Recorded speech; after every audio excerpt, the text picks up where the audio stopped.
अस्सलाम वालेकुम। Lecture 5 start कर दिया है जी हमने आज KF3 का। और आज सुबह किसी ने कैलकुलेट किया हो कि पेपर में कितने दिन रह गए। रोज़ाना जैसे हम हर रोज़ अपनी कब्र के नज़दीक हो रहे हैं, ऐसे ही हम हर रोज़ अपने अटैम्प्ट के नज़दीक हो रहे हैं। तो वक्त गुजर रहा है। उम्मीद है आप लोग ये बात सोचते होंगे रोज़ रात को सोते हुए भी और सुबह। अच्छा, सिर्फ सोचना नहीं है, उस सोच की वजह से जो पॉजिटिव चीज़ें जहन में आए वो आपने अप्लाई भी करनी है। ठीक है। अच्छा जी, क्वेश्चन नंबर 9 और 10 आपको मैंने होमवर्क में दिया था। 9 में कोई मसला है तो बताएं। 9 में कोई मसला हुआ जी? भाई करवा दूं? कोई एक बच्चा भी कहेगा ना करवा दें, अगर मसले की वजह से कहेगा करवा दें तो मैं ज़रूर करवाऊंगा। इससे आगे ना 3 से ज़्यादा बैठना। एनक चुक ले भाई, बाद च तू कहना अखा वाले हो जी। किसी को मसला करा दूं? ऑफर है, रमज़ान ऑफर। 9 किसने कहा? बता दो, मसला है तो बताओ। मसला है तो वाकई बताओ, मैं करवा देता हूँ। जल्दी करो। कितने बच्चों ने होमवर्क किया? ओह हाँ, आज तो होमवर्क चेक होना था। नो यार, मुझे पहले क्यों नहीं याद आया। चलो होमवर्क निकालो। कौन से ये 1 से लेकर 10 तक। चलो तब तक बच्चे बैठ लें, जरा होमवर्क ओपन कर लें। 10वें में कोई मसला आया हो? हाँ, अच्छी बात है, अच्छी बात है। किसी में मसला होना भी चाहिए था। ऐसे लगेगा कि शायद पढ़ के नहीं आए, है ना। ओ चुप हो जाएं। क्या हुआ है? होमवर्क ही क्या मुंह से होमवर्क ही निकला है मेरे के, चेक करा दो। अजीब तूफान बर्पा हो गया है यहां पे। कितने बच्चों ने होमवर्क नहीं किया हुआ? होमवर्क नहीं किया हुआ है? कर लेना मैं ताड़ी तबीयत साफ। अच्छा जी, क्वेश्चन नंबर 10 के अंदर रिक्वायरमेंट क्या थी? Calculate cell price per unit of chair. एक कुर्सी की सेल प्राइस है। अच्छा, अब डाटा देख लेंगे, मसला नहीं है। अगर डाटा पर यूनिट में गिवन है तो सारा डाटा वैसे ही पर यूनिट में कैलकुलेट कर लेंगे, और अगर डाटा टोटल में गिवन हो तो टोटल निकाल के डिवाइड कर देंगे यूनिट से। अगर डाटा पर यूनिट में और टोटल मांग ले तो टोटल बाद में कर लेंगे। ठीक है। वैसे प्रेफर हम पर यूनिट को ही करते हैं, जरा इजी होता है, लेकिन ये तो डाटा के ऊपर डिपेंड करता है। ठीक है। तो उसने हमसे रिक्वायर क्या किया है? सबसे पहले आपने रिक्वायरमेंट पढ़नी है, तब आपको पता लगेगा कि मांग क्या रहा है। सवाल पढ़ते हुए फिर वो चीजें आप एक्सट्रैक्ट कर रहे होगे। ठीक है। तो कह रहा है कैलकुलेट करो cell price per unit of chair. भाई सेल प्राइस कैसे निकलेगी? कॉस्ट प्लस प्रॉफिट, और कॉस्ट में तो सिर्फ प्रोडक्शन कॉस्ट होगी। हाँ, तो ये वो पहली क्लास। अब देखो यहाँ पे इस तरह के सवाल डिसीजन मेकिंग के आगे आएंगे आपके सामने। तो उस वक्त में मतलब ज्यादा सवाल की परसेंटेज हल वही कर सकता है जिसके बेस के अंदर ये बात जो है वो मौजूद होती है। अब जाहिर है हर सवाल में 1-2 एडजस्टमेंट्स ऐसी होती हैं जो नहीं समझ आती, तो फिगर नहीं मिल रही होती, जिनको असम्पशन लेके आगे जाना होता है, लेकिन 60-70% मार्क्स फिर मिल रहे होते हैं। अब आपको पता है कि सेल प्राइस का फॉर्मूला आपको बताया था। सेल प्राइस कैसे निकालते हैं? Direct material cost, direct labour cost, FOH cost, selling and distribution कह लो, डिस्ट्रीब्यूशन एंड मार्केटिंग कह लो, सेलिंग एंड डिस्ट्रीब्यूशन मैंने लिख दिया। ठीक है, एक ही बात है। Cost, admin cost, finance cost और प्रॉफिट। ये वैसे ही मैंने बना दिया, हालांकि हम इस तरह से करेंगे नहीं। हम सवाल तो अपनी तरतीब पे वही करेंगे, वो अपना टेबल बनाएंगे और उस टेबल के अंदर हम तरतीब वार ये चीज़ें लिखते जाएंगे। अब देखो इसमें अगर कोई चीज़ खुदा न खास्ता नहीं मिलेगी आपको तो कोई बात नहीं, उसी का नंबर नहीं मिलेंगे ना। बाकी तो आपको पता ही है चीज़ें जी आनी है तो उसके नंबर मिल रहे हैं। ठीक है। अब ये सारा ये आपने लिखना नहीं है पर्चे में, ये रिक्वायरमेंट पढ़ते ही आपके दिमाग के अंदर ये चीज़ ऐसे आ जाएगी कि ये चीज़ें सेल प्राइस के लिए ज़रूरी हैं। सेल प्राइस निकाल डिटरमिन करो, ऐसे ही है। चलो अब शुरू करते हैं सवाल पढ़ना। इसलिए कहा जाता है रिक्वायरमेंट पहले पढ़ो, पता तो करना क्या है। और रिक्वायरमेंट पढ़ के नहीं पता लगा तो अल्लाह का नाम लेके फिर सवाल पढ़ो। 1-2 बार रिक्वायरमेंट पढ़ के कुछ ना कुछ तो हाथ पांव मारेंगे पर्चे में, नॉर्मली पता लग जाता है। इमरान लिमिटेड प्रोड्यूसेस लकड़ी chairs. Following information of costs is given for लकड़ी चेयर। डायरेक्ट मटेरियल में वुड लगती है, पेंट भी लगता है। वुड हर चेयर पर 5 स्क्वायर मीटर लगती है। अब ये स्क्वायर मीटर परेशान कर रहा था आपको, बस ठीक है, एक यूनिट ऑफ मेजरमेंट गिवन है, आगे भी मसला कोई नहीं है, आगे भी उन्होंने रेट पर स्क्वायर मीटर ही दिया हुआ है। ठीक है बेटा, जो सीट्स खाली हैं थोड़ा सा साथ अगर हो जाए काइंडली तो बाद में मसला नहीं होगा। ठीक है, सवारियों की जगह बना के रखें जी। कंडक्टर अर्ज कर रहा है, दूसरी तीसरी रो से ऑनवर्ड्स जगह बना के रखें, फिर ना सब बच्चे आते हैं, डिस्टर्बेंस होती है। अब मैं दोबारा मैं बोलूँ ना अब तो ये जिनकी सीट्स खाली पड़ी है ना साइड पे, वो एक एक बच्चे की जगह खाली बना दें प्लीज़। ये नहीं, इधर नहीं, पीछे बैठ, बल्कि एक बिठा लो इधर, आगे आ, एक बिठा लो, एक बेटा आप लोग भी एक एक बच्चे की जगह वो बना के रख लें जिनके पास है गुंजाइश, तीसरी रो से चौथी रो से, पहले वाले ना करें। अच्छा जी भाई, हाइब्रिड वाले फिर हाइब्रिड में बैठ जाएं। अब मुझे लगता है कि नहीं चल रहा है, हाइब्रिड चल रहा है, अगर तंग हो कोई बच्चा तो उधर चला जाए। अच्छा जी, आज मेरे ख्याल में जो है ना आवाम पूरी होना शुरू हुई है। कौन कौन आज पहला दिन आया हुआ है? पहला दिन हाथ खड़ा रखें। पैदल आ रहे थे घर से? क्यों इतनी देर से आए हैं आप लोग? जो क्लासेस हो गई उनका क्या किया? लेक्चर्स लिए हैं आपने बेटा? हैं? लेने हैं? अच्छा, लेने तो सब नहीं होंगे जी। और हाँ जी, क्यों लेट आए हो? अच्छा, तो पीआरसी वाले हैं? पीआरसी वाले हैं बच्चे? नहीं, तुम तो पीआरसी वाले नहीं हो। नहीं है तुम्हारी जगह हमारे पास, चलो निकलो यहाँ से, ये टाइम है तुम्हारे आने का। यार एक मिनट पॉज करें। अच्छा जी, 5 स्क्वायर मीटर लकड़ी का लगता है हर चेयर पे। ईच चेयर, सवाल ध्यान से पढ़ना होता है, ठीक है। Requires 5 square metres of wood and cost of wood is 2.5 per square metre. अब एक लकड़ी के ऊपर 5 स्क्वायर मीटर लगता है और 1 स्क्वायर मीटर जो है उसकी कॉस्ट कितनी पड़ती है हमें। मेरा टीए नहीं आया तो मेरे मार्कर्स भी नहीं आया, हद हो गई यार, जल्दी लेके आओ। मुझे अब ये सवाल यहाँ करना पड़ गया ना जी।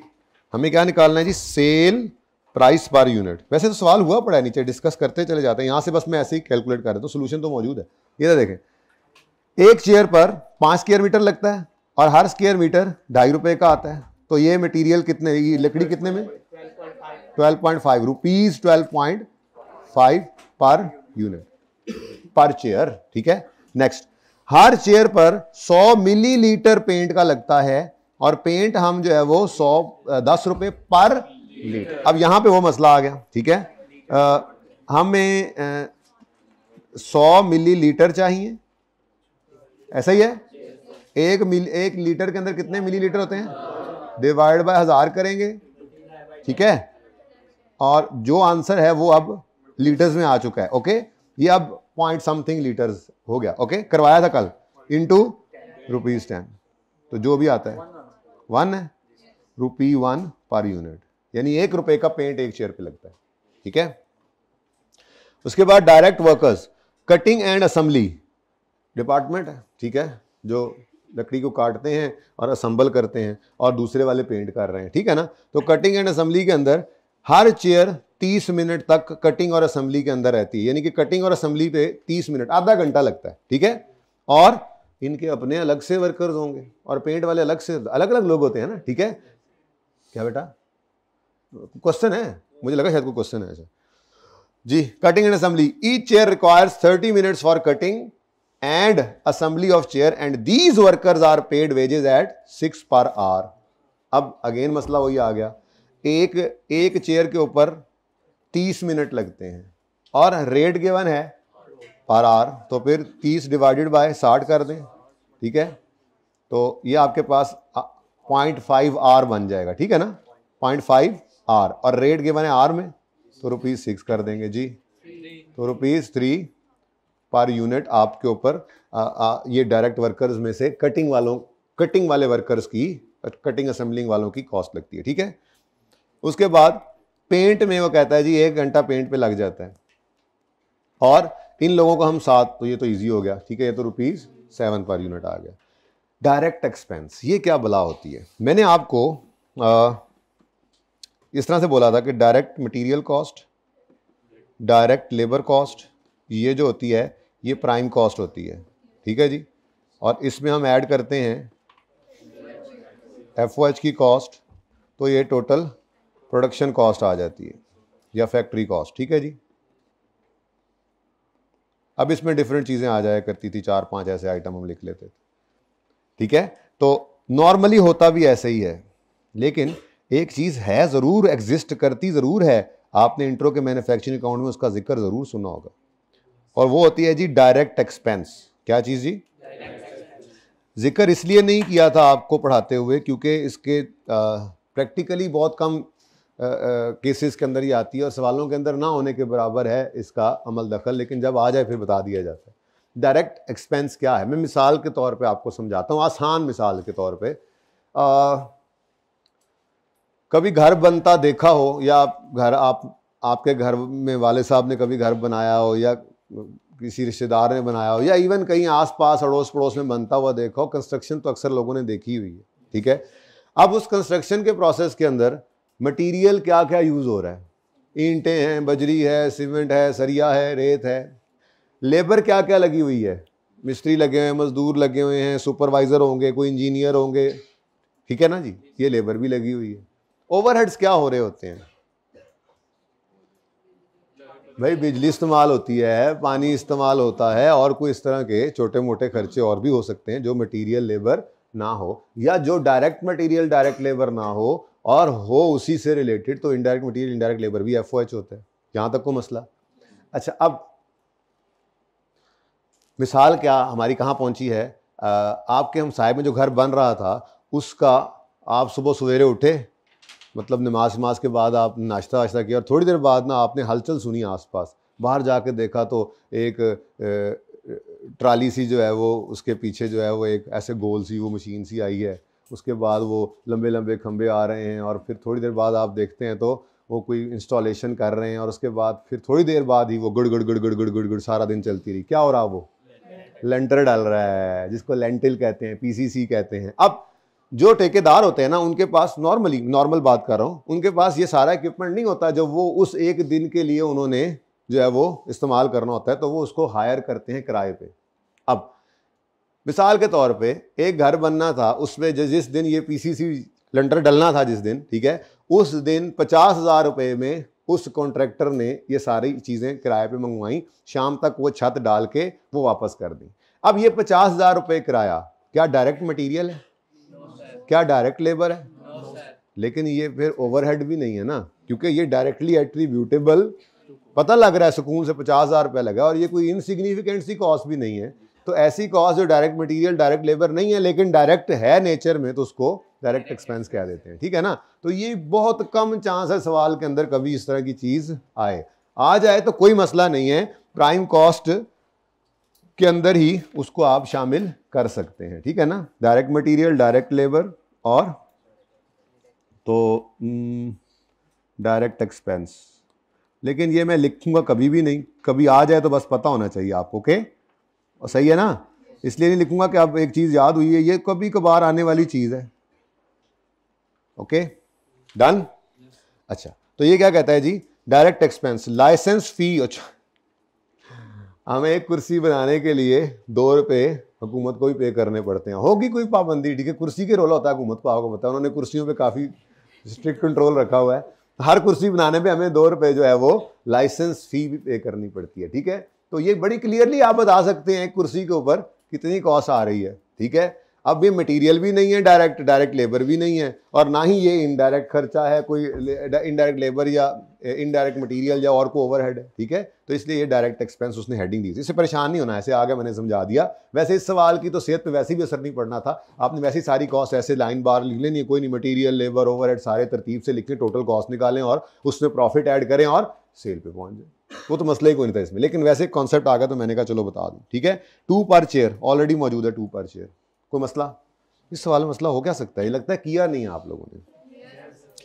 Variable production overheads, each chair requires 15 minute of cutting and this cost company at the rate of. अच्छा, पेंटिंग के लिए मशीन यूज नहीं करते, इसका मतलब सिर्फ कटिंग के लिए करते हैं, और कटिंग के लिए जो मशीन, वो जो ची ची हो रही होती है। कभी गए हो ना आप फर्नीचर की दुकान पे, वो जहाँ बन रहा होता है, ठीक है, तो वो मशीन कटिंग मशीन होती है ना, तो वो मशीन बिजली पे चलती है। वो कह रहे हैं कि एक कुर्सी के कटने के ऊपर 15 मिनट लगते हैं, और ये जो मशीन कटिंग कर रही है ये हमें 1 घंटे की 2 रुपये कॉस्ट करती है, ठीक है ना। पुराने ज़माने का सवाल होगा ना। तो 15 डिवाइडेड बाय 60 करेंगे तो ये आवर्स में आ जाएगा इंटू ₹2, ठीक है।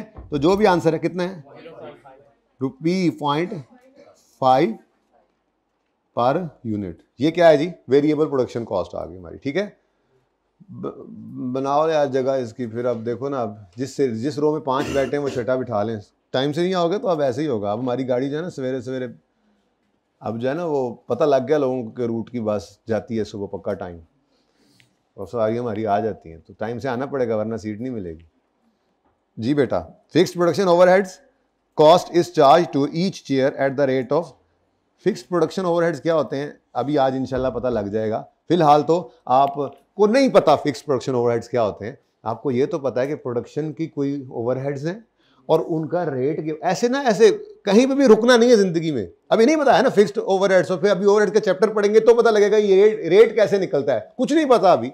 इतना तो जुगाड़ लगा सकते हो कि 10 रुपये पर लेबर आवर एक कॉस्ट गिवन है और वो है प्रोडक्शन की कॉस्ट, तो प्रोडक्ट की कॉस्ट में ऐड करेंगे। अब लेबर आवर्स कितने हमने इस्तेमाल किए, हाँ जी, आधा घंटा कितने गया, ये आधा घंटा कटिंग असेंबलिंग में लगता है और 1 घंटा पेंटिंग में लगता है, तो टोटल 1.5 घंटा लेबर काम करती है। तो 1.5 घंटे में 10 रुपये ये फिक्स प्रोडक्शन ओवरहेड्स भी आते हैं, ठीक है ना। ये फिक्स प्रोडक्शन ओवरहेड्स क्या है, वो जिस जगह पे बैठ के हम जो है वो ये इस बिल्डिंग को हमने जहाँ पे हम इस्तेमाल कर रहे हैं, जहाँ पे बिठा के ये कुर्सियाँ बनवा रहे हैं, वो हमने किराए पे ली हुई है। तो वो रेंट जो होता है, रेंट एक फिक्स कॉस्ट है, आज बता दूंगा इंशाल्लाह, ठीक है। तो वो रेंट को पर यूनिट उन्होंने निकाला, कैसे निकाला ये अगले चैप्टर में पता लगेगा। फिलहाल तो सुकून से बस ये पता लग गया है कि जब ये रेट पर यूनिट या पर आवर गिवन हो तो यूनिट्स जो और के साथ मल्टीप्लाई करेंगे तो हमारे पास, लेकिन अभी तो टोटल की तरफ जाने नहीं, तो पर यूनिट निकाल रहे हैं, ठीक है। तो ₹10 पर लेबर आवर है इंटू 1.5 लेबर आवर्स, तो ये बन गया ₹15 पर यूनिट। ऐसे ही सिखाया था आपको कल फॉर्मूला लगा, ठीक है। उसके बाद यहां तक आ जाएंगी प्रोडक्शन कॉस्ट, रुकना नहीं है। अब जिसने वो क्लास छोड़ी, अब आप जो पहले दिन आए हैं, अब आप पिछले लेक्चर्स लेंगे तो आपको पता लगेगा कि हमने सेल प्राइस ये जो है वो फॉर्मूला रखा हुआ है, ठीक है ना। और 2 तरह की कॉस्ट होती हैं, एक प्रोडक्शन कॉस्ट होती है, दूसरी पीरियड कॉस्ट होती हैं। गुड की टोटल कॉस्ट के अंदर ये दोनों शामिल होती हैं, और जब सेल प्राइस की बात होगी तो टोटल कॉस्ट प्लस प्रॉफिट किया जाता है। अब ये बातें जाहिर सी बात है, आज हम 5वें दिन पे क्या कितना कुछ शुगर लगा लिया होगा हमने 4 दिन में, कुछ तो पढ़ा भी होगा ना। तो आप लेक्चर सुन लेंगे तो आपको पता लगेगा। ये छोटी छोटी चीज़ें होती हैं, बहरहाल उनसे बनकर ही आप जो है वो टॉपिक, कोई चीज़ छोड़नी नहीं है, बिल्कुल भी ईजी नहीं लेना। बहुत इंपॉर्टेंट बातें हमने की हुई हैं, ठीक है। अच्छा जी, तो इसलिए ये वाले एडमिन और सेलिंग कॉस्ट को भी छोड़ना नहीं है, क्योंकि हमें सेल प्राइस निकालनी है, ओके। तो company has a policy to charge admin and selling cost equal to 20% of, जितनी प्रोडक्शन कॉस्ट ऊपर निकली है उसका टोटल करें और उसका 20% लें। और फिर कहता है company adds profit equal to 30% of total cost, और जो टोटल कॉस्ट निकली है उसका 30। इजी, इतना इजी सवाल था, इसमें मसला क्या था वैसे, यही पूछ लेंगे मेरे को, इतना टाइम जाया कि चले। और कोई मसला, 10वें सवाल तक कोई मसला, होमवर्क निकालें, ओपन करें। किस किस ने नहीं किया वो होमवर्क हाथ खड़ा करें। किस किस ने नहीं किया वो होमवर्क, किस किस ने 10 में से 9 सवाल किए हुए हैं, गलत सवाल नीचे। किसने 1 सवाल होमवर्क में नहीं किया, चले हाथ में। किसने 2 सवाल नहीं किए, किसने 3 सवाल नहीं किए, तुमने सिर्फ 2 कम किए हैं, 8 किए हुए हैं।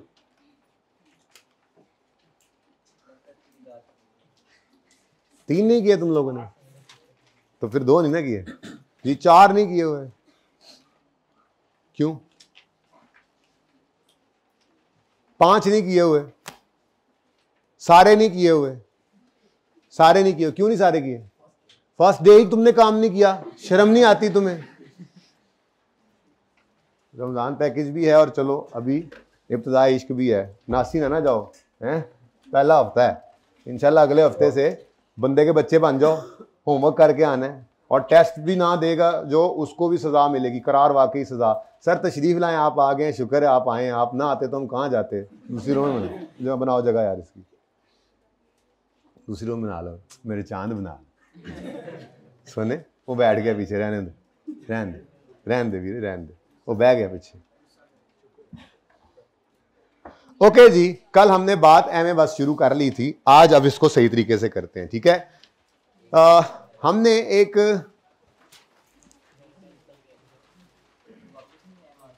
आपने थ्योरी भी सारी पढ़ ली, ये पहला सफा पढ़ा आपने, कोई क्वेश्चन इसमें, दूसरे सफे में कोई क्वेश्चन।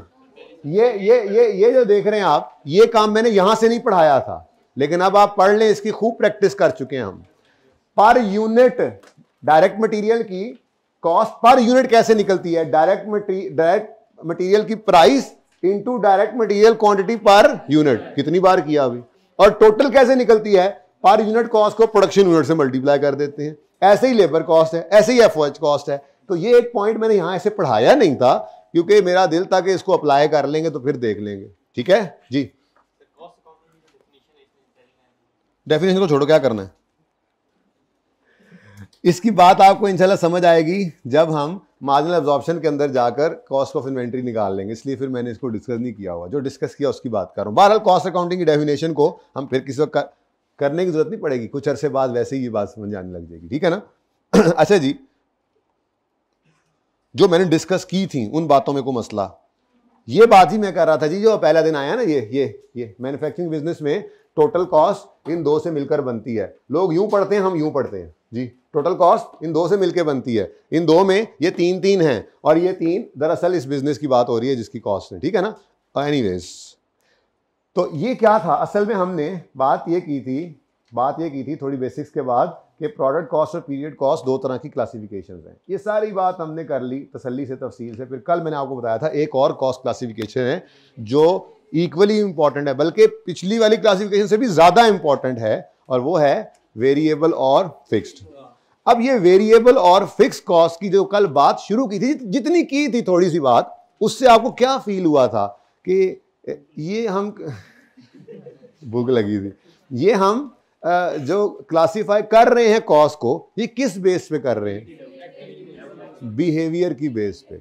कॉस्ट बिहेव कैसे करती है, हम ये बात असल में करना शुरू कर चुके थे। हमने कहा था जी बच्चे 30 जाएं, 50 जाएं, 70 जाएं, बस कॉस्ट कैसे बिहेव कर रही है, वो चेंज नहीं हो रही, तो हमने कहा था जो बस कॉस्ट है वो फिक्स्ड कॉस्ट है, ठीक है।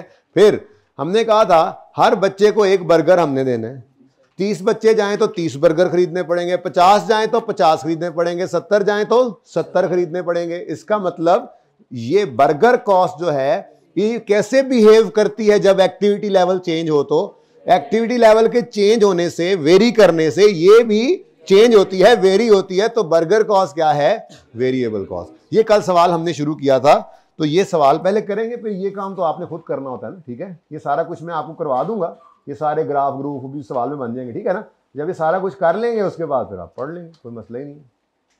तो कहाँ थे हम,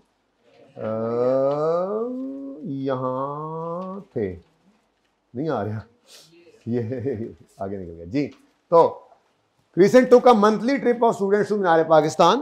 The bus cost of each trip, bus cost for each trip is 15,000। बस वाला एक ट्रिप पर जब जाए, सुबह आता है, शाम को बच्चों को उठा के शाम को फिर घुमा फिरा के वापस छोड़ के चला जाता है। इस एक ट्रिप का बस वाला कितने पैसे लेता है, 15,000 रुपये लेता है।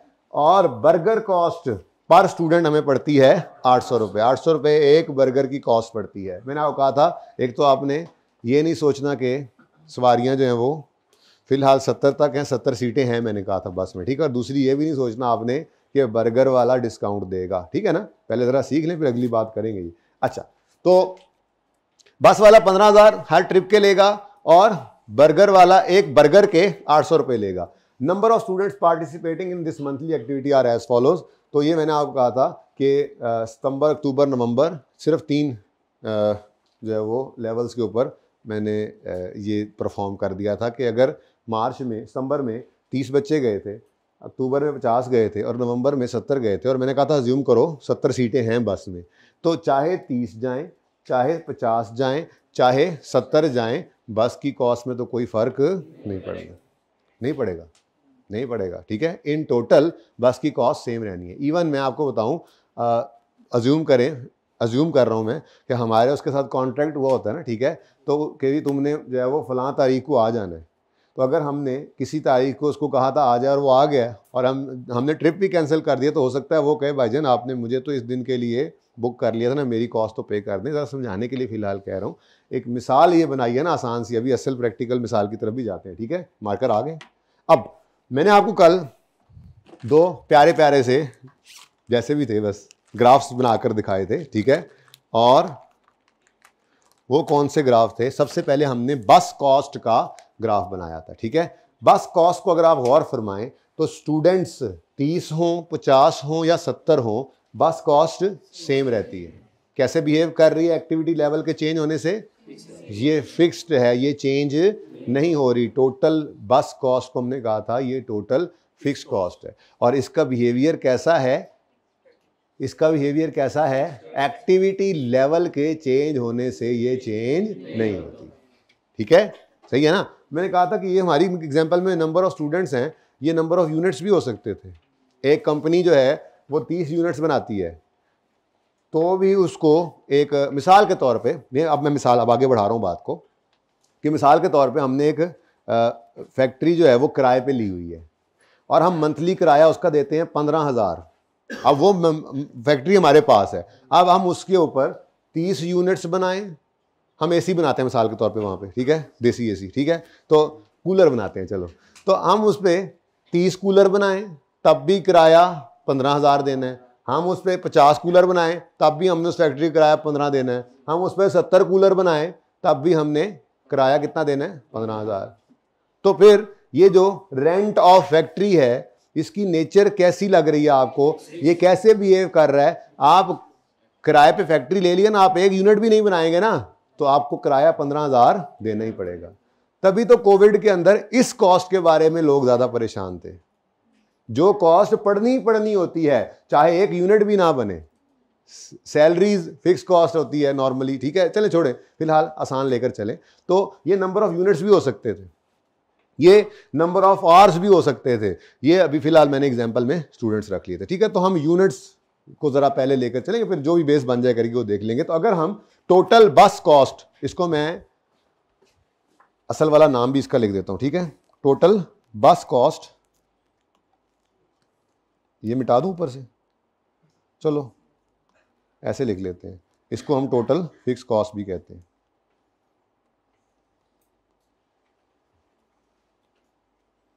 टोटल फिक्स कॉस्ट है ये, ठीक है, टोटल फिक्स कॉस्ट, जो टोटल बस कॉस्ट का अगर हम ग्राफ बनाएं, हमने बनाया था कल ग्राफ, तो मैंने कहा था कि आपने कॉस्ट को टोटल फिक्स्ड कॉस्ट या बस कॉस्ट, आप बस कॉस्ट लिख के ब्रैकेट में लिख लें, कल मैंने दोनों लिखे थे, ठीक है, इसको आप तो एक्सेस में लें और नंबर ऑफ यूनिट्स या नंबर ऑफ स्टूडेंट्स को आप एक्स एक्सिस पर लें। तो आपने मैथ में पढ़ा होगा, इसी तरह से किया करते हैं हम कॉस्ट को, नॉर्मली हम वाई एक्सिस पे ही रखते हैं। अब कोई स्टूडेंट ना जाए, या 10, 20, 30, 40, 50, 60 और 70,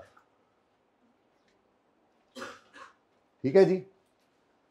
तो 10, 20, 30, 40, 50, 60 और 70 ये बनाना नहीं पड़ेगा आपको, लेकिन आज इसको समझाना ज़रूरी है, क्योंकि आगे चल के आप सवाल में बैठकर ये नहीं सोच सकेंगे कि फ़िक्स कॉस्ट का बिहेवियर कैसा होता है। आपके दिमाग में ये बात फिट हो चुकी होगी, फिक्स हो चुकी होगी कि फ़िक्स कॉस्ट की का बिहेवियर, उसकी नेचर ये होती है कि एक्टिविटी लेवल बदलने से इन टोटल वो नहीं बदला करती, ठीक है। और कॉस्ट यहाँ पर रुपीज़ में हम लेते हैं, तो कहाँ तक गए हैं? 15,000 ही है ना, तो मैंने कहा था ऐसे कर लो, 5, 10, 15, 20 ऐसे कॉस्ट आ गई, ठीक है ना। तो 5,000, ये मैं ज़रा शॉर्टकट लगा रहा हूँ, 10,000, 15,000, 3 सिफरें बचाई हैं, ठीक है ना, 20,000 एंड 25,000।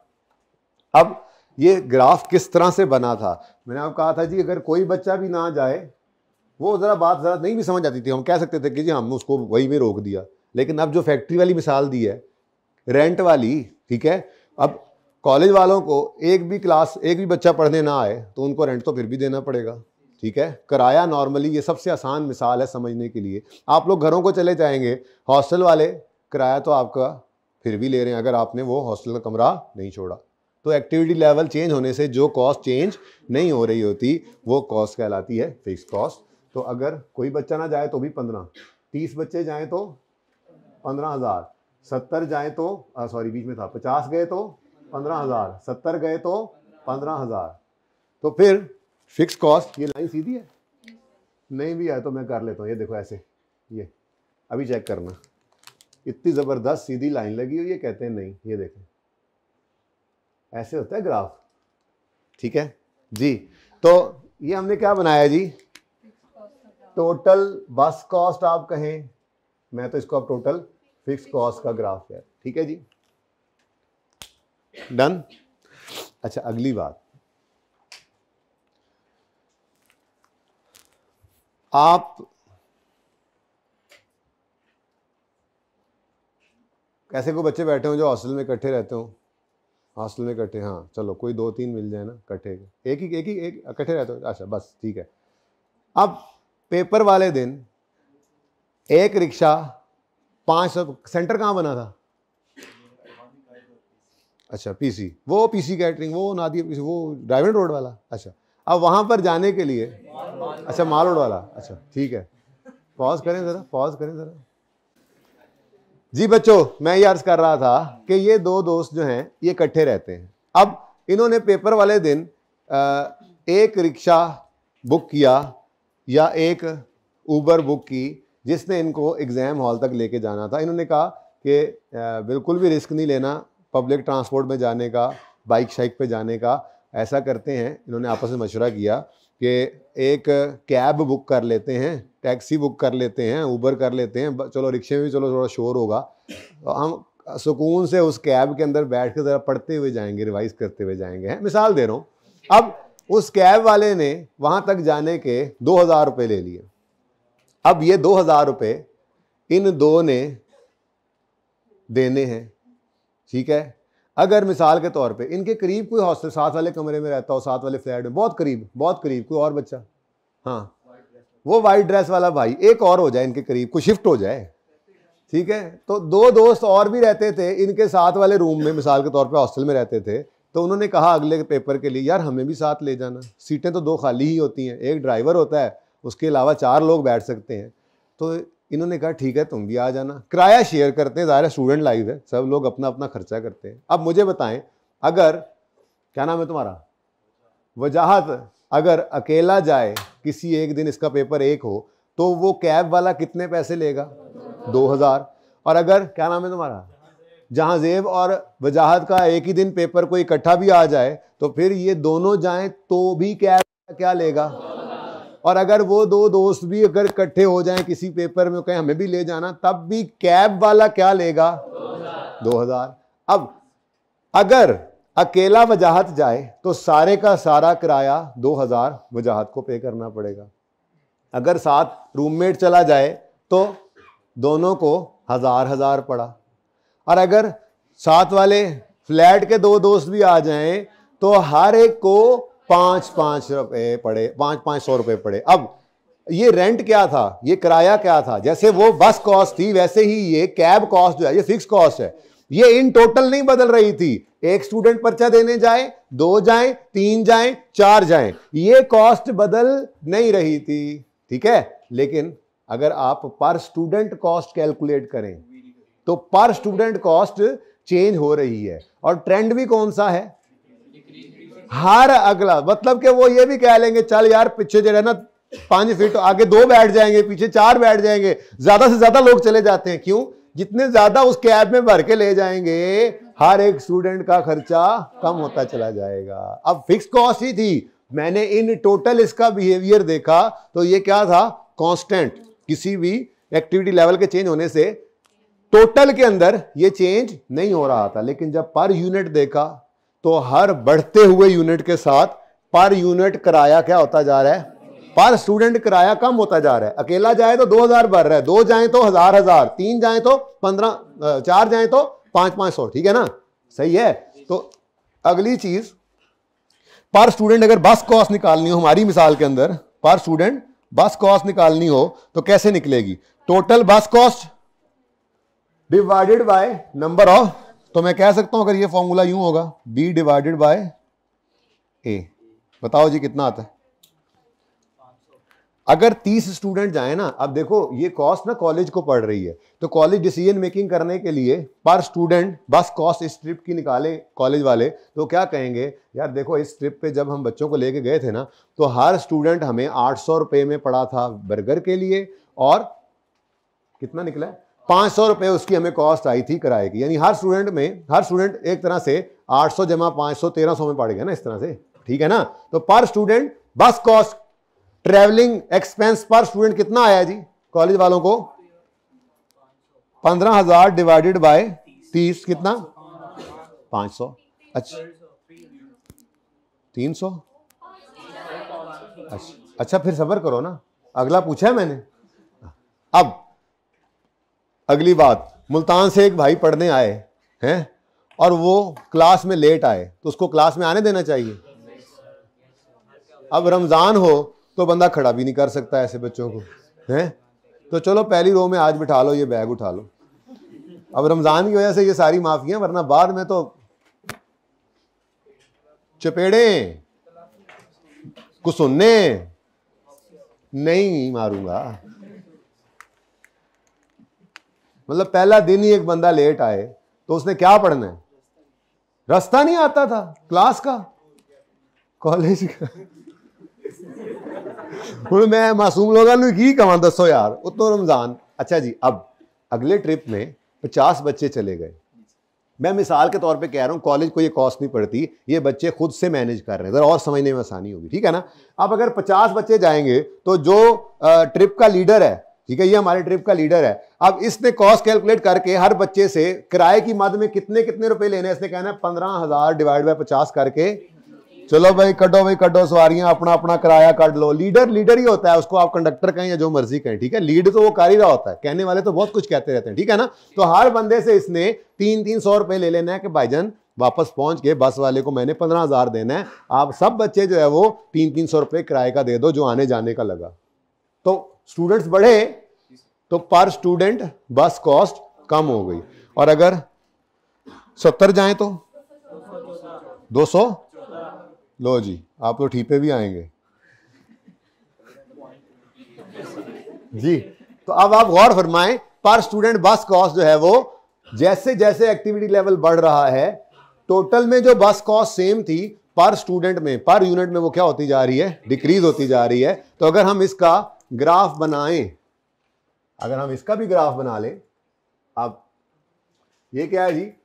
ये पर यूनिट फिक्स कॉस्ट है, ठीक है जी। आप इसको लिख सकते हैं अपने पास, आप दोनों पहले दिन है ना ग्राफ पे दोनों भी लिख सकते हैं, पर स्टूडेंट बस कॉस्ट, ठीक है, पर स्टूडेंट बस कॉस्ट या पर यूनिट फिक्स कॉस्ट जी। और यहां पे तो नंबर ऑफ स्टूडेंट्स ही होते हैं, ठीक है। अब 10 20 30 40 50 60 70,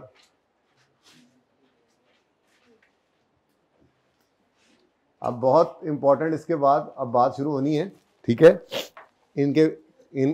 असल में ना बड़े बड़े सवालों के अंदर हमने ये एक्टिविटी लेवल यानी वॉल्यूम को देखकर डिसाइड करना हुआ करेगा कॉस्ट कौन सी है, फिक्स्ड है, वेरिएबल है, और सबसे बड़े मसले वाली मिक्स वाली भी है, जिसको अलग करने के लिए हाई लो मेथड भी पढ़ते हैं। और बड़े सवालों के अंदर तकरीबन हर सवाल में, बड़े बड़े टॉपिक्स के अंदर, डिसीजन मेकिंग के सवालों के अंदर, कॉस्ट सीवीपी एनालिसिस के सवालों के अंदर, स्टैंडर्ड कॉस्टिंग के सवालों के अंदर आपको ये अप्रोच लगानी पड़ती है मिक्स कॉस्ट को अलग करने की। बुनियाद बड़ी ही इंपॉर्टेंट होती है बेटा किसी भी बिल्डिंग की। अच्छा, पर स्टूडेंट अब निकालना है, ऐसा ही है। तो ये चल रहा है 200 300 400 500, ऐसे लिख दो, 200 300 400 500 600, 200 300 नहीं, ऐसे कर लेना, 200 400 600 800, ठीक है। ये रुपीस के अंदर, ये रुपीस है, ठीक है। और ये स्टूडेंट्स आ गए। अब अगर अगर 30 स्टूडेंट जाएं तो 500 रुपए यहां कहीं, ठीक है। मजा नहीं आएगा, जरा ग्राफ खुद ही बन के आया ना, चंगा लगता है। 100 करें, मेरा अपना स्केल, मेरी अपनी मर्जी। 200, 300, 400 और ये 500 है, आपको पता है, जगह नहीं है, मैंने लिखा नहीं है, ठीक है जी। अगर 30 स्टूडेंट जाएं तो हर स्टूडेंट की बस कॉस्ट कितनी पड़ती है हमें? 500, ठीक है। ये सही है भाई? जरा बताना मुझे, रोक के क्या कर, रोक के। अच्छा, उसके बाद अगर अगर अगर कोई स्टूडेंट ना जाए तो उसको छोड़ दो फिलहाल, ठीक है, आगे बढ़ो। अगर 50 स्टूडेंट जाएं तो 300 रुपये पड़ेंगे। 50 स्टूडेंट जाते हैं तो कॉस्ट हो जाती है 300, सही है? ओके। और अगर 70 स्टूडेंट जाते हैं तो पर स्टूडेंट कॉस्ट कितनी पड़ती है? 200। तो यहाँ कहीं कर लेते हैं ऐसी बस अंदाजे से, ठीक है। 200 से बस थोड़ा ऊपर हो, ठीक है। अब अगर आप गौर फरमाएं तो ये जनाब ग्राफ है, और आप अगर गौर करें डिक्रीज तो हो रहा है, लेकिन आहिस्ता आहिस्ता वो डिक्रीजिंग ट्रेंड जो है ना वो कम होता चला जा रहा है, ठीक है। बहरहाल ये शक्ल से देख के आपको लग जाया करेगा पता कि ये पर यूनिट फिक्स कॉस्ट का ग्राफ है, ठीक है जी। पर स्टूडेंट बस कॉस्ट आप लिख लें साथ ब्रैकेट में, ठीक है। चल, यहां तक को मसला। अब यहां से हम जो चीज डिटरमिन कर रहे हैं वो क्या है? फिक्स्ड कॉस्ट एक ऐसी कॉस्ट है जो वॉल्यूम के चेंज होने से टोटल में चेंज नहीं होती, लेकिन पर यूनिट के अंदर चेंज होती है। और चेंज भी कैसे होती है? हर बढ़ते हुए यूनिट के साथ, वॉल्यूम के हर बढ़ते यूनिट के साथ ये कम होती जाती है। लेकिन एक गिवन लेवल ऑफ एक्टिविटी होता है ना, जैसे अब 70 बस की सीटें हैं, तो अगर उससे ज़्यादा बच्चे तैयार हो जाए तो फिर हो सकता है हमें नई बस लानी पड़े, खड़ा नहीं करना किसी को दरमियान में, ठीक है ना। वो इंशाल्लाह फिर अब स्टेप्ड फिक्स कॉस्ट बताऊंगा। तो एक खास हद तक फिक्स कॉस्ट जो है वो फिक्स्ड रहती है, एक्टिविटी लेवल के चेंज होने से नहीं बदलती। लेकिन अगर मिसाल के तौर पे अगले महीने दिसंबर के अंदर वेले बैठे हुए थे सारे ही बच्चे, तो उन्होंने कहा चलो सारी ट्रिप पे चलते हैं, ठीक है। और बच्चा जो है वो 120-30 आ गया, अब वो 70 सीटों वाली बस तो काफ़ी नहीं है, तो अब आपको एक और बस मंगवानी पड़ेगी। तो फिक्स कॉस्ट एक गिवन लेवल तक सेम रहती है। लेकिन चलें, इतनी बात समझ आई हमें, ठीक है, कि फिक्स कॉस्ट एक ऐसी कॉस्ट है जो in total activity level change होने से टोटल में चेंज नहीं होती, लेकिन पर यूनिट के अंदर चेंज होती है within inverse proportion to volume, ठीक है। लिखने की कोई जरूरत नहीं, मैं दिखाता हूं कहां लिखा हुआ है। ये देखें ना जी, ये वेरिएबल पहले लिखो हो, उन्होंने पहले वेरिएबल लिखा हुआ है, कोई बात नहीं, नोट्स बनाने वालों ने, ठीक है जी। हम पहले फिक्स पढ़ गए, कोई बात नहीं। Fix cost are incurred for an accounting period and these cost don't change in total with respect to change in activity level within relevant range. मतलब मैंने कहा ना 70 बच्चों तक, okay. However per unit fixed cost changes in inverse proportion, ठीक है, total में change नहीं होती, पर यूनिट, इसको भी बोल्ड करना था, भूल गया। पर unit fixed cost changes in inverse proportion. Page number 4 है हमारे नोट्स का, तो पेज नहीं लभ रहा हाले तक, पहला दिन है जी। आपने कल कोई क्लासेस ली थी? मैंने कहा था ना क्लास लेके आना। कितनी क्लासें ले ली थी? 1 क्लासें ले ली थी, बस झूठ नहीं बोलना मेरे साथ। पेज नंबर 4 है। अच्छा, अब इधर देखो, कुछ एग्जांपल्स हैं। रेंट एक्सपेंस, ये तो मैं ये बाद में बात करता हूं, ठीक है।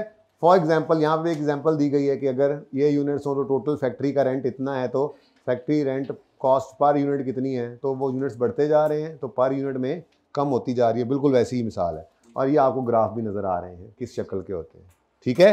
तो कुछ भी नोट करने की जरूरत नहीं है, करना है तो सिर्फ वो ग्राफ बस नोट कर लेना, क्योंकि आपने सवाल की हेडिंग कल बना ली थी, ठीक है ना। ऐसे ही अब हम बाकी भी काम करते जाते हैं जी।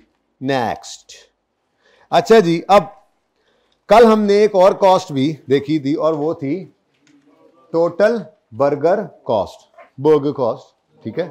टोटल बर्गर कॉस्ट जो थी वो आपने गौर किया था, जितने नंबर ऑफ स्टूडेंट्स बढ़ते जा रहे हैं बर्गर कॉस्ट बढ़ती जा रही है, ठीक है।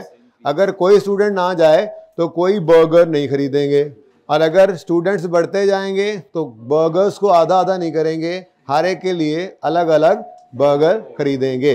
तो हमने जो टोटल बर्गर कॉस्ट देखी थी वो आपके सामने 24, 40, 56। स्टूडेंट्स बढ़ते जा रहे हैं, जाहिर है बर्गर बढ़ते जा रहे हैं, अपने वापस आ जाए, मजा नहीं आता। बर्गर का क्या मजा, जो मजा बर्गर में है, हाँ जी, वो बर्गर में नहीं है, ठीक है ना।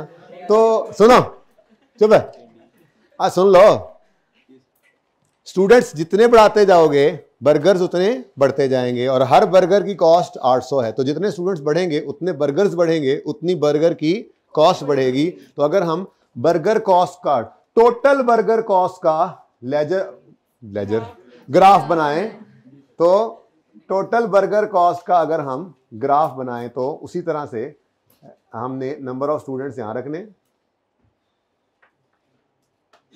ठीक है जी। और यहां पे हमने क्या लेना है जी, टोटल बर्गर कॉस्ट कह लो, आप ब्रैकेट में लिख लेना, मैं सिर्फ असल वाला अब लिख रहा हूं, टोटल वेरिएबल कॉस्ट, यहां पर रुपीस के अंदर, ठीक है जी। और यहां पे नंबर ऑफ स्टूडेंट्स वही हमारा जो चल रहा है स्केल, 10, 20, 30, 40, 50, 60, आगे बढ़ गया काम 70। आ जा यार तू, ये गया, ये ठीक है जी। तो ये 10, 20, 30, 40, 50, 60 और 70। कितना बोरिंग काम है ना ग्राफ्स बनाना। आपके इकोनॉमिक्स के साथ अच्छा ग्राफ बनाते हैं या मैं अच्छा ग्राफ बना रहा हूँ? हाँ, क्यों क्यों क्यों उसकी वजह यह है कि वो सही वाला बनाते हैं, मैं तो 2 नंबर लगा रहा हूँ। मैं तो पहले लाइन लगा के भी नुक्ते लगा लेता हूँ, है ना। तो क्या होता है, तो मुझे जरूरत नहीं है ना जी। बोले जी, कॉस्ट, वेरिएबल कॉस्ट टोटल में 24, 40, 56 इस तरह से है। तो 20, 40 नहीं, 10, 20, 30, 40, 50, ठीक है जी। तो ये इस तरह से करके गुजारा चलाते हैं हम। तो 10,000, 20,000, 30,000, 40,000 और 50,000। नहीं नजर आ रहा तो मैंने बोला तो है ना। वैसे नजर आ रहा है, ये लिखा हुआ है, ये नजर आ रहा है। एंड आखिरी रो इधर नजर आ रहा है, ये 50 के लिखा हुआ है, उधर आखिरी रो नजर आ रहा है। नहीं तो 50 के लिखा, मैंने कहा बता देता हूँ, माजरा तब वो पहले लिख गया था जी। अब बताएं जी, अगर कोई बच्चा ना जाए, अगर कोई बच्चा भी ना जाए, तो बस वाले ने तो कहा था भाई ना मैं तो अड्डा छड़ के आ गया, मेरी तो दिहाड़ी गई, मेरे साथ तो फिक्स था 15,000 दे, मैं सारा दिन यहीं खड़ा रहूंगा, मैं कहीं नहीं जा रहा, मैं खड़ा हूँ यहाँ, ठीक है, मेरे से पैसे दें भाई, मेरा तो आपका जो है वो डन हुआ था आज का किराया, मैंने तो गाड़ी भी नहीं वो नंबर पे लगाई, रूट पे चलती थी, वहां से भी निकाल लिया, मेरा तो नुकसान ना करें, उसने तो पैसे ले लिए, ठीक है। लेकिन स्टूडेंट अगर कोई ना जाए तो कोई बर्गर कॉस्ट नहीं, ठीक है। अगली बात, अगर स्टूडेंट्स 30 जाते हैं तो 24,000 कॉस्ट पड़ती है। तो हम इधर आए, 30 स्टूडेंट्स अगर जाएं तो बस सही है।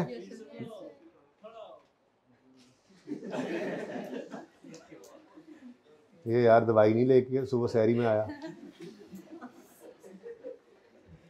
दवाई नहीं ली, कौन था वैसे? नहीं ली दवाई, भूल गए थे, कोई नहीं, असर ना शहरी के बाद बंदा भूल जाता, दवाई ले ले, शहरी का इतना प्रेशर होता है, बंद हो रहा है रोजा, वो भूल जाता है, कोई बात, खैर वी कैन अंडरस्टैंड। 40,000 कॉस्ट आएगी अगर जाएंगे कितने,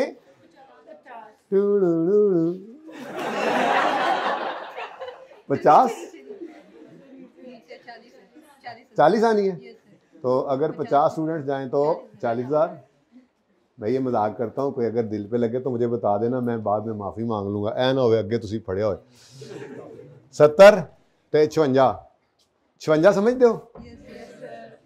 56 मार्च से आए हो तुम लोग जी, इधर के यहाँ पे कहीं।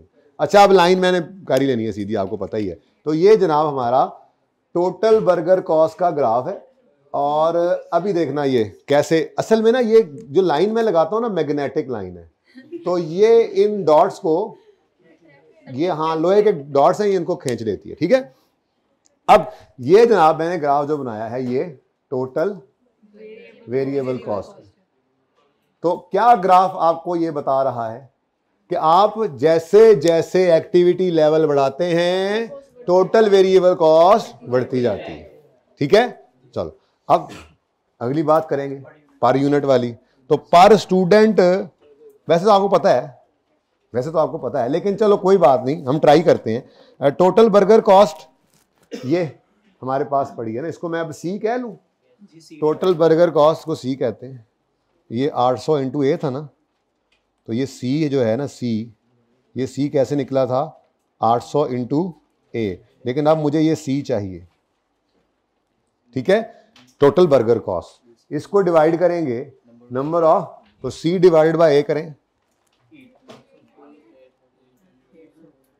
शहर जाओ, सी डिवाइड बाय ए करें, मैंने 8 कर दिया, रट्टा सही ना लगा होगा जी। तो 24,000 बटा 30, 800, हाँ तो 800 बोला है, कोई बात नहीं, ठीक है, यू कैन नो इशू, तो इसमें कोई शर्म की बात नहीं। 40,000 बटा 50, फिर 800, और 56,000 बटा 70, 800 कर लो जी, चलो कोई होती मान लो। अब स्टूडेंट्स जितने मर्जी, मैंने कहा था अभी डिस्काउंट नहीं आपने मांगना, ठीक है ना, बर्गर वाला कोई डिस्काउंट नहीं था, बाटा रेट है। तो पार्ट 2 शुरू करना होगा आपने, मैं ग्राफ बना लूं फिर कर लेना यार, 1 मिनट लगना है, ठीक है। तो पर स्टूडेंट जो वेरिएबल कॉस्ट है, अगर आप उस पर गौर फरमाएं तो वो एक सीधी लकीर है, ठीक है जी, वो सिराते मुस्तकीम की तरह चलती रहती है, ठीक है। तो 200, 400, 600, 800, 1000, अगर यहाँ पर हम रखें क्या चीज़, पर यूनिट वेरिएबल कॉस्ट रुपीस के अंदर इधर, और यहां पर नंबर ऑफ स्टूडेंट्स रख लें, ठीक है जी।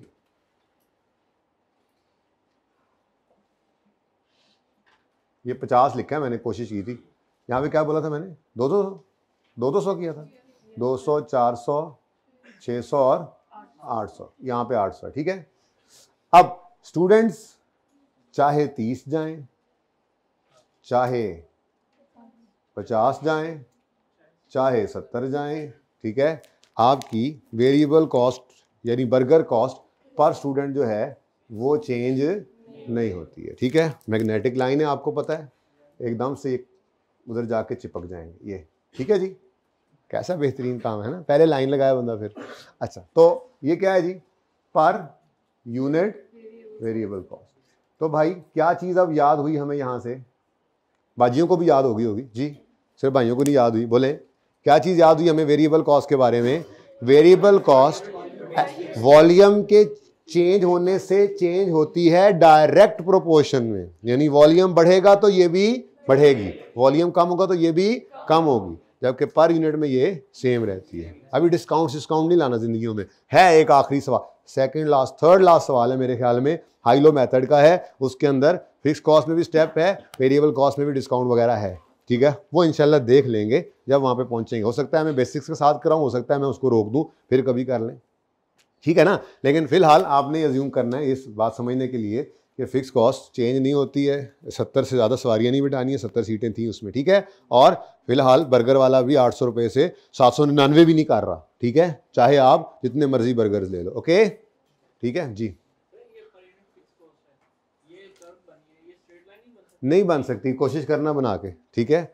ये आहिस्ता आहिस्ता जो है ना, बस वो एक हद तक जाकर ये कहीं मतलब सीधा ही हो जाता है तकरीबन, आखिर कहाँ तक आपको जो मैक्सिमम, वो इतना माइन्यूट होता है कि हम कांस्टेंट की तरह से ही ले लेते हैं कि बहुत कम चेंज है। बाकी बहरहाल ये क्यूएम के उस्तादों ने या स्टैट के उस्तादों ने आपको, क्यूएम के अंदर ही होता है ना मैथ और स्टैट, ये बताया होगा, ये तो बाकायदा फंक्शंस वगैरह होते हैं, मेरा उससे कोई मकसद है नहीं, मेरे लिए इतना काफ़ी है कि फ़िक्स कॉस्ट यहाँ पे जो मुझे ज़रूरत है कि फ़िक्स कॉस्ट यूनिट्स के बढ़ने से पर यूनिट में कम होती है, मुझे इतनी भी ज़रूरत नहीं कि मैं ये बताऊं कि ये कम होना जो है आहिस्ता आहिस्ता कम होता है, ठीक है। ये कम होना नेगेटिव नहीं हो सकता जी, ठीक है, नेगेटिव नहीं हो सकता। अच्छा, तो बहरहाल इतनी सी बात सिर्फ याद रखनी है हमने, बस ये सारी बात इतनी लंबी इसलिए की कि याद रह जाए, बात सिर्फ इतनी सी याद रखनी है, फिक्स कॉस्ट एक ऐसी कॉस्ट होती है जो वॉल्यूम के बदलने से इन टोटल नहीं बदलती, लेकिन पर यूनिट में बदलती है, और बदलती है इनवर्स प्रोपोर्शन में वॉल्यूम के, ठीक है। जबकि वेरिएबल कॉस्ट जो है वो इन टोटल वेरी करती है, चेंज करती है विद चेंज इन वॉल्यूम और डायरेक्ट रिलेशन में, जबकि पर यूनिट में क्या रहती है, सेम रहती है। अब आप उसी जगह पे आएँ जो आपने घर पे पढ़ना होगा, जाहिर है अब आज और आप यहाँ पे आकर देखें तो ये पहले ये एग्जाम्पल्स अभी मैं करवा दूंगा, फिर इंशाल्लाह एग्जाम्पल्स भी आपको आती होंगी। Variable cost are those cost which change in total, which change in total. ये डेफिनेशंस नहीं आनी है आपको, सिर्फ आपको समझाने के लिए यहाँ पे लिख दिया था, समझा वैसे ही दिया था। ये डेफिनेशंस नहीं टेस्ट करता, याद नहीं करने बैठ जाना, समझना था समझा दिया, ठीक है। जो चीज़ याद करनी होगी मैं खुद बताऊंगा, थोड़ी सी चीज़ें याद करनी है सीएमए के अंदर। थ्योरी के 7-8 नंबर आ भी जाएं तो ज़्यादातर वो एप्लीकेशन वाली थ्योरी होती है। सवाल ए पार्ट के अंदर बी पार्ट में कहता है ज़रा अदर फैक्टर्स बता दो, इस तरह की, ठीक है, या मोस्टली एडवांटेजेस डिसएडवांटेजेस, ठीक है। या फिर ऐसी थ्योरी होती है 2 से 4 नंबर की, जो फिर आप जो मर्जी कर लें, वो बाहर की होती है अगर आनी हो तो, ठीक है ना। तो इसलिए जो याद करना होगा सीएमए में, एमसीक्यूज वैसे कोई नहीं है, ठीक है। सीएमए में एमसीक्यूज नहीं है, ठीक है। पहली क्लास ली होती तो पता होता, उसमें मैंने बताया था कि उसमें जो सवाल आते हैं, ठीक है, वो बहरहाल ये शॉर्ट क्वेश्चन लॉन्ग, एमसीक्यूज नहीं है इसमें। बाकी सब सब्जेक्ट्स में है, सीएमए में एमसीक्यूज नहीं है। अकाउंटिंग का मुझे पता है, बाकी थ्योरी का मुझे नहीं पता, हो सकता है किसी थ्योरी में भी ना हो। टैक्स में नहीं है, टैक्स में भी नहीं है, अच्छा मुझे नहीं पता इसका। FAR 1 में है, FAR 2 में है, और सीएमए में नहीं है। बस मैं नहीं गल करनी, ठीक है ना। तो जितनी थ्योरी याद करनी होगी मैं खुद बताऊंगा। ये याद नहीं करना था, ये समझना था, ये याद रखना था, तो याद रखना है आपने बस, ठीक है। ये change in total in direct proportion to change in activity level, however per unit variable cost does not change by change in activity level, ठीक है। अब एक नोट छोटा सा पड़ा हुआ है, ये समझ आ जाएगा आने वाले दिनों में आपको कि activity level can be production units, direct labour hours, machine hours, sales units and sales revenue. आने वाले दिनों में आपको पता लगता जाएगा, ठीक है ना। और सही है ना। एग्जाम्पल्स कुछ हैं, अभी इनको छोड़ो, अभी मैं इनकी डिस्कशन करता हूँ। जब आपको मैं डिस्कशन कर दूंगा तो ये फिर आप घर पे पढ़ लेंगे, ठीक है ना। ये जो एग्जांपल है ये बिल्कुल वैसी है जैसा हमारा सवाल था, ठीक है, कि आप ये यूनिट्स बनाते हैं तो मटेरियल कॉस्ट पर यूनिट जो है, सवाल में लिखा है ना कि 1500 2000 25 यूनिट्स बना रहे हैं और डायरेक्ट मटेरियल कॉस्ट है 10 पर यूनिट, ठीक है। तो पर यूनिट 10 ही रहनी है, लेकिन टोटल के अंदर यूनिट्स बढ़ते जा रहे हैं तो बढ़ती जा रही है। इसकी हेल्प से अगर आप देखें तो आपको ग्राफ्स ऐसे नजर आएंगे, ठीक है। तो ये टोटल कॉस्ट है और ये इसके ऊपर बेशक आप लिख लें, जैसे मैंने नहीं लिखा हुआ, इसके ऊपर आप लिख लीजिएगा, ओके। तो ये टोटल कॉस्ट का ग्राफ और ये पर यूनिट वेरिएबल, वो साइड पे लिखा हुआ है ना, यहाँ पे अगर लिख लोगे तो ऐसे, ठीक है। फिक्स कॉस्ट हो गई है, ठीक है। पार्ट 2 शुरू करें जी।